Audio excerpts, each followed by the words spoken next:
Assalamualaikum warahmatullahi wabarakatuh. Ketika Allah mengatakan, wahai Adam, tinggallah engkau beserta istrimu di surga dan makanlah makanan apa saja sesukamu, sekehendakmu, tetapi jangan kau dekati pohon ini dan memakan buahnya karena akan menyebabkan engkau termasuk orang yang zalim. Lalu syaitan memperdayakan, menggoda, dan akhirnya Adam dan istrinya tergoda untuk mendekati dan bahkan memakan buah yang dilarang itu. Maka Allah mengatakan, ihbitu, turunlah engkau dari surga ini, dan sebahagian kamu menjadi musuh bagi sebahagian yang lain, dan bagimu bumi di mana kau tempati penuh dengan kenikmatan hingga waktu yang ditentukan. Berdasarkan kisah Al-Quran ini, maka pertanyaannya kemudian adalah, apakah surga yang disebutkan dalam kisah Nabi Adam ini merupakan surga yang sama persis dengan surga yang ada pada kehidupan setelah kehidupan dunia ini nanti? Jawaban kita pada wacana kali ini adalah tidak sama persis. Ada beberapa argumentasi berdasarkan indikasi ayat Al-Quran, surat Al-Baqarah 35 sampai dengan 37. Yang pertama, penggunaan kata-kata jannah, uskun anta wa zawjuka al-jannah, tinggallah engkau wahai Adam dan istrimu di surga ini. Apa makna jannah yang diartikan secara harfiah sebagai surga? Berdasarkan kepada kajian kebahasaan, etimologi, akar kata, seperti yang dikutip dari Ibnu Faris dalam karya Maqayis Lughah, dikatakan bahwa setiap fonen huruf jim dan nun dan berikut turunannya, itu makna dasarnya adalah as-satar, tertutup. Sesuatu yang tertutup maka disebut dengan jannah. Maka kita bisa memahami bahwa kenapa al-jannah itu diartikan sebagai surga, karena memang satu keadaan, satu tempat di mana tempat itu penuh dengan pohon yang tinggi, tanam-tanaman yang rindang, dan tumbuh-tumbuhan yang lebat. Sehingga kemudian kalau orang berada di suatu tempat yang penuh dengan pohon yang tinggi, kebun yang rindang, tanam-tanaman yang lebat, itu akan menutupi mata untuk memandang di kejauhan. Itu sebabnya maka disebut dengan surga atau al-jannah. Maka di sini kita bisa memahami bahwa tidak mutlak kemudian surga itu sama persis dengan surga pada kehidupan setelah kehidupan dunia yang ada sekarang. Yang kedua, dalam ayat 35 surat Al-Baqarah itu dikatakan, silahkan kau makan dan minum sekehendakmu. Ada makanan, ada minum, dan kemudian ada larangan di situ. Wala taqrabu hadhihi syajarah fatakuna minaz zalimin.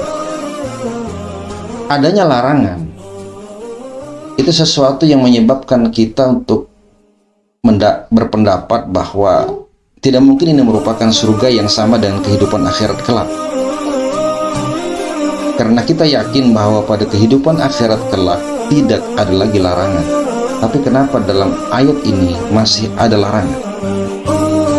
Ini mengindikasikan bahwa jannah atau surga di sini bukanlah kehidupan setelah kehidupan akhirat, tapi justru masih berada di bumi ini, satu tempat yang indah bagaikan surga.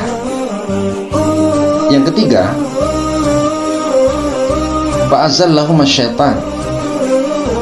Ada syaitan di situ yang bertugas dan berfungsi untuk memperdaya Nabi Adam dan Hawa, menggoda Adam dan Hawa untuk melanggar perintah Allah untuk mendekati pohon dan bahkan memakan buahnya.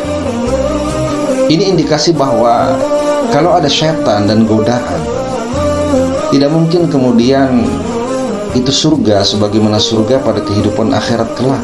Maka pastilah kita yakin atas dasar indikasi ayat ini Setan tidak mungkin masuk ke dalam surga seperti surga pada kehidupan akhirat kelak. Maka surga di sini adalah satu gambaran tempat yang masih berada di permukaan bumi, yang penuh dengan keindahan, dengan tanam-tanaman dan pepohonan yang rindang. Kemudian yang keempat, ketika Allah mengatakan ihbitu, keluarlah kamu wahai Adam, Hawa, dan setan yang menggoda dari surga ini. Apa yang dimaksud dengan kata-kata keluar, ihbitu, atau bahkan secara harfiah diterjemahkan menjadi turun? Kata-kata hubut, habito, itu maknanya tidaklah mutlak diartikan sebagai turun dari atas ke bawah dalam dimensi ruang dan tempat. Maka kita bisa melihat, misalkan ketika Nabi Musa alaihissalam berhadapan dengan rakyatnya yang meminta agar diberikan makanan yang jauh lebih baik daripada yang ada, maka Nabi Musa mengatakan kepada kaumnya ketika itu dengan kalimat ihbitu Misra, keluarlah kamu ke satu tempat. Dalam satu riwayat disebut dengan daerah atau wilayah Mesir. Keluarlah kamu ke suatu tempat. Ungkapan yang menunjukkan kepada sanksi psikologis. Keluarlah kamu dari satu tempat ke tempat yang lain, dan bukan turun dari satu tempat ke tempat yang lain dalam arti dari atas ke bawah dalam dimensi ruang dan waktu. Maka dari sini kita bisa memahami bahwa penggunaan kata-kata surga yang dikisahkan dalam kisah Nabi Adam dan Hawa itu bukanlah surga yang sama persis sebagaimana surga pada kehidupan akhirat kelak, karena dengan argumentasi yang empat tadi tidak mungkin.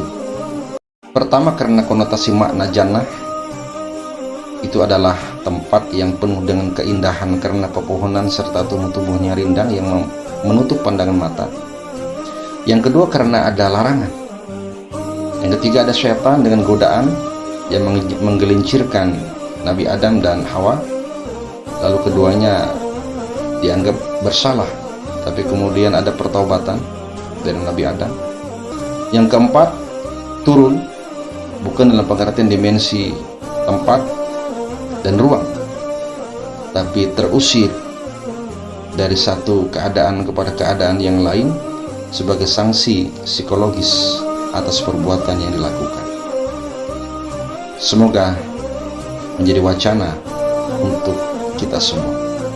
Assalamualaikum warahmatullahi wabarakatuh.